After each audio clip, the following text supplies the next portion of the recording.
Larry Chen. In the building, Worldwide. in the flesh. Dude, Larry Chen, how are you? Good to see you. how was the drive? Drive was good. Yeah. You know, drove the Supra.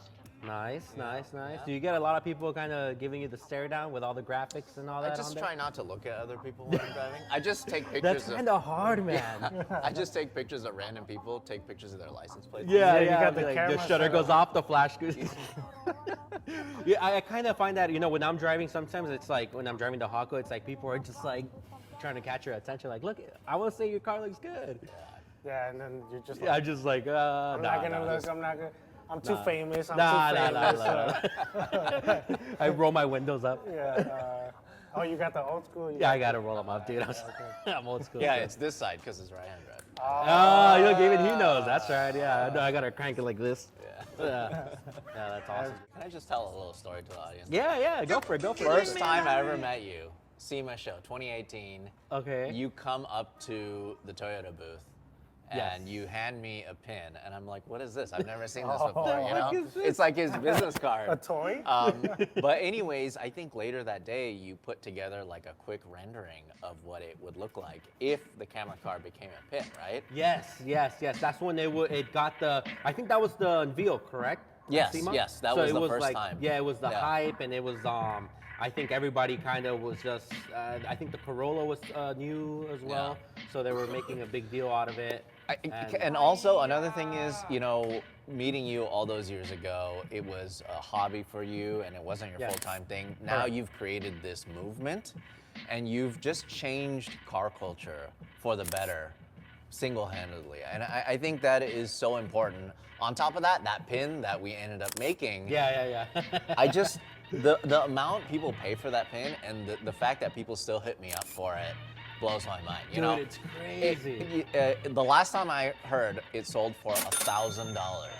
I got one. Oh, I gave my Mr. dude, Director has I gave one. one. I gave him one because obviously I've known Rick for a while. He's into photography and all that stuff. I was like, yo, Pickle Rick, check this out. Look, I want to hook you up with one of these. And at that time, it wasn't sought after like how it is now. So like I gave them to the homies. You know? Exactly. That's the And- thing. So I got 150, I think, or Yeah, 100. yeah. And all I didn't sell one of them. I gave them all out to random people. $150,000? Yeah, $150,000. Oh my God, you're crazy. Yeah. If you have your car pinned, it's a big deal. It's a very big deal. So Thank you, man. with that said, happy to be here. Let's talk about cars. Let's talk about pins. Let's talk about pictures. I kind of want to go more into depth on what happened that day, who you shot, or a little bit of the backstory that people don't see just because they see this dope ass picture. I mean, I think all the pictures that you post and whatnot, they're dope, right? Like they have some type of vision towards it. So, but I think with a picture, there's always a story. And that story, I feel that no one really kind of knows unless they were there that day. So we're gonna pull up a few pictures right now. Sure. And just kind of give us a quick breakdown of what happened. So if I'm correct, the Gambler 500, get a project for under $500, then you race the shit out of it, right? I mean, Yeah, that's pretty much it, except for the fact that the Gambler 500, the first rule is to not follow any rules.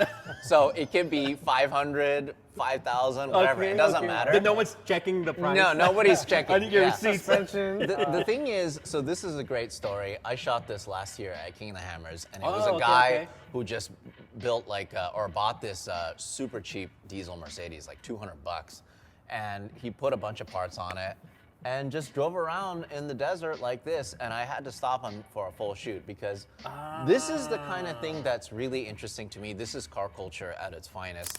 Just less than 24 hours from now, I was shooting Ken Block's brand new WRC Hyundai rally car Okay. in Missouri, and that was a $1.5 million car.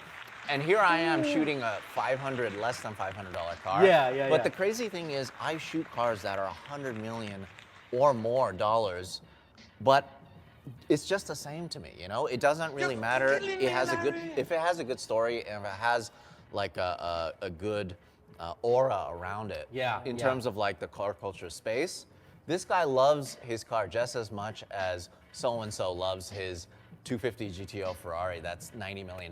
You know what I mean? Right. So right. that's what's interesting the beauty about of this. things. Yeah. Over the years, I average about 350 to 400,000 photos a year.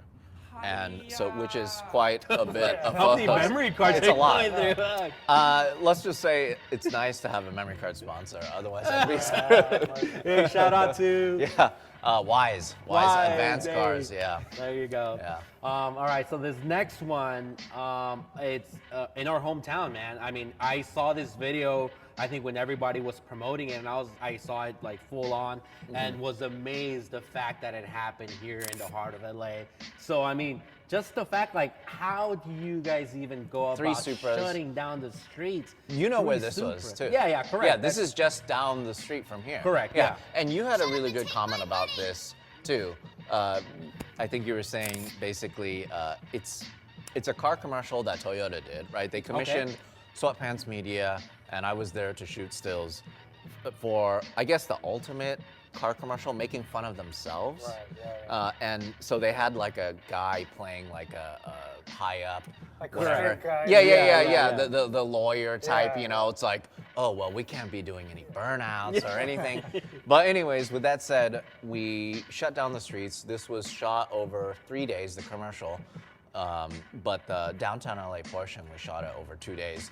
But it's just crazy because these are the actual Formula Drift cars, right? So that's Osbo. Yes, that's Osbo, Ken Gucci, and that's Ryan Turk. Oh, that is okay, in a that's right, that's street right. Supra, completely street. Like yours. Stock. Yeah, stock, pretty much street Supra with you just can- the e-brake. That was that guy at that takeover thinking he can do this with his Exactly. Supra. It's the same color too. It's the same color. But the crazy thing is, we did this starting at like midnight. So we shot from midnight to pretty much sunrise. In the middle of the night, so the streets are empty, and it was just so cool to kind of see these cars really going at it, pushing really hard in the middle of downtown, making the craziest noise, basically waking everyone up. It was pretty insane, and it was a dream shoot. Getting complaints like, what's going on? Well, I Calling have the a fun police? story about that.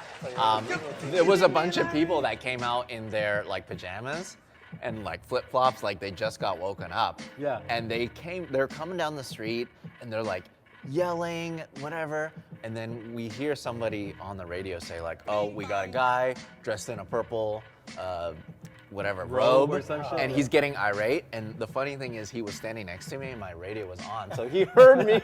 He heard the radio, and he's like, "I'm not getting irate." But anyways, with that said, Oh my God. super stoked That on was that super project. legendary for Yeah, sure. it was so Yeah. much fun.